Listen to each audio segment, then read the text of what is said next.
Esto permite entender por qué o quiénes son los que van a ocupar los puestos más bajos en los puestos ocupacionales que define la globalización y el mercado global, el mercado de trabajo global, con la precarización del empleo. Ahora, el tercer eje, el transnacionalismo, nos define otro elemento que tiene que ver con la identidad y con la globalización.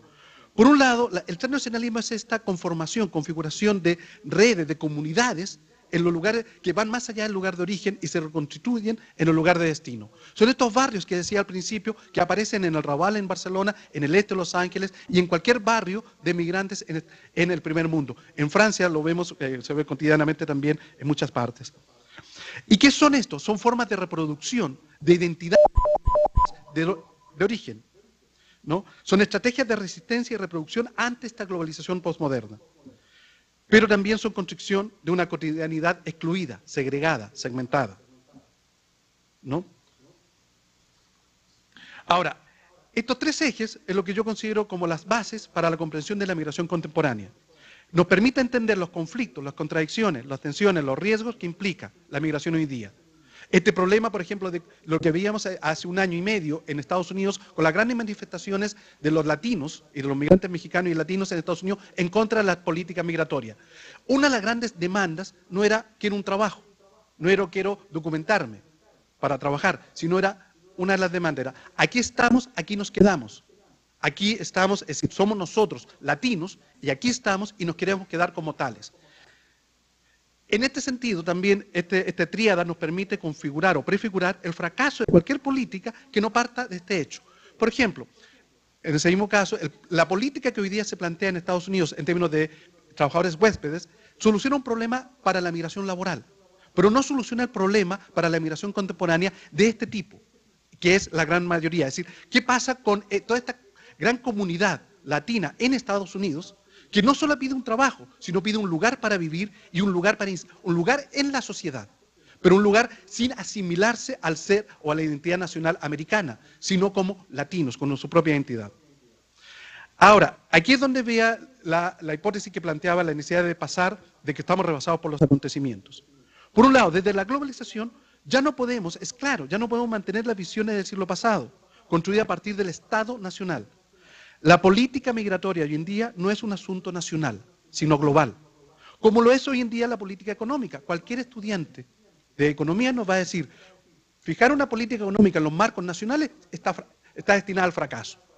Bueno, lo mismo podemos decir, fijar o fincar una política migratoria en los marcos nacionales, de los estados nacionales, está fincada al fracaso. Desde la posmodernidad y este auge de la diversidad, nos convoca a otro elemento que ya lo decía, se decía al principio, que es el problema de los derechos humanos y el derecho a la diversidad. El auge de las identidades no debe resultar en una fragmentación de la sociedad, en su compartimentación, en su construcción de guetos, estancos, sino ser la base de nuevos esquemas de integración y cohesión. Estos son los desafíos del multiculturalismo, de la diversidad, que implica repensar y reconstruir el concepto de identidad nacional. No el de identidad, sino más bien el apellido, que es nacional hoy día.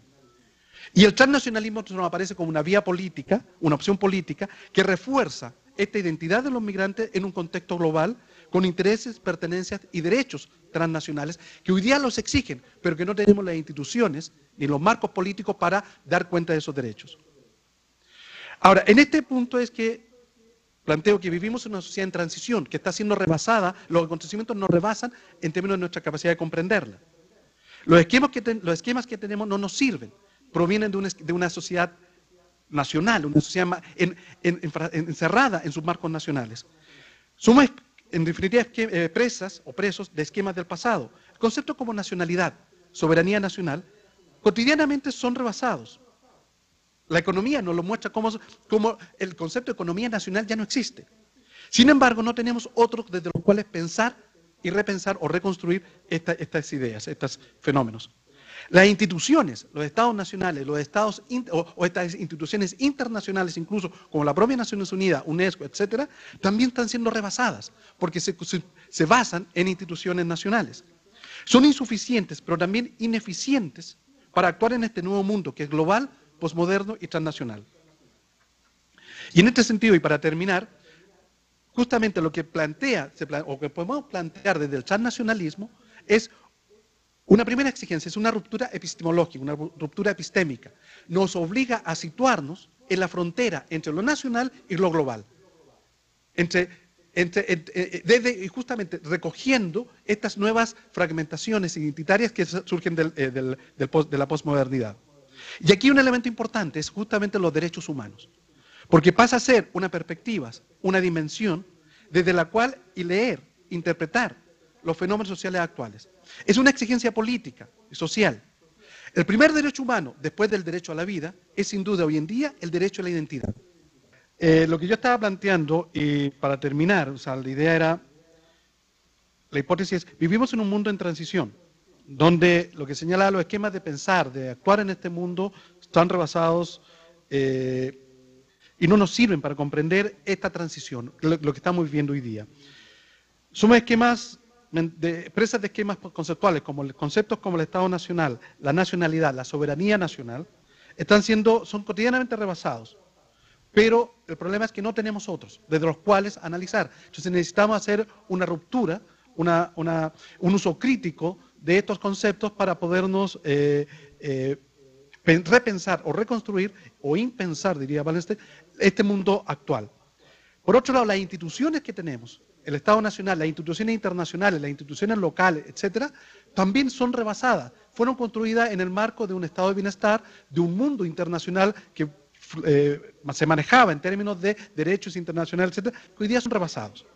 Entonces, lo que se plantea y lo que decía del transnacionalismo, como más allá si estamos de acuerdo o no con el concepto, si es el adecuado o no el término, sino la idea o lo que nos convoca a una ruptura epistemológica. El concepto de transnacionalismo, desde mi perspectiva, nos pone en la frontera entre lo que es nacional y lo que es global.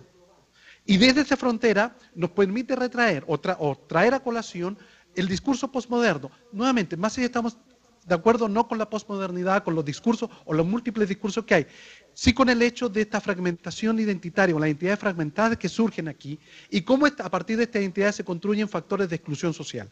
Esa idea es la que yo creo que es la que nos permite recuperar, ubicarnos, digamos, en una perspectiva desde el transnacionalismo de repensar lo nacional, lo global y lo posmoderno. Y aquí es donde decía un elemento importante que se articula lo que se estaba señalando al inicio, que la perspectiva de los derechos humanos como dimensión, ¿no? Como elemento o perspectiva desde la cual interpretar los fenómenos sociales, pero también una perspectiva de exigencia política y social respecto a los derechos humanos. Y la idea es la siguiente: el primer derecho humano, después del derecho a la vida, sin duda, es el derecho a la identidad, a decir, a quién soy y dónde pertenezco, cómo me inserto en esta sociedad. El problema es que justamente hoy día las identidades en la posmodernidad son fragmentadas, son diversas y construidas con la globalización en marcos de desigualdad social. El principio rector de los derechos humanos exige entonces que esta contradicción no devenga en desigualdad, en violencia, en vulnerabilidad. Ser iguales en la diferencia, tener los mismos derechos y el primer derecho es a ser diferente y a vivir esa diferencia. El derecho que tienen, por ejemplo, en los mexicanos en el este de Los Ángeles, los migrantes en el Raval en Barcelona, los migrantes árabes, etcétera, no es solo a ser diferente, sino que se le respete a esa forma de vida diferente y reconstruir espacios de vida diferentes en estas sociedades modernas y posmodernas. Esta es la exigencia de la migración. Los migrantes actuales hay que verlos como hijos de esta globalización y de la posmodernidad. Como tales, son uno de estos tantos exponentes de esta dialéctica de inclusión-exclusión. No son los únicos. Las mujeres, los indígenas, etcétera, son muchos otros que también forman parte de esta dialéctica inclusión-exclusión.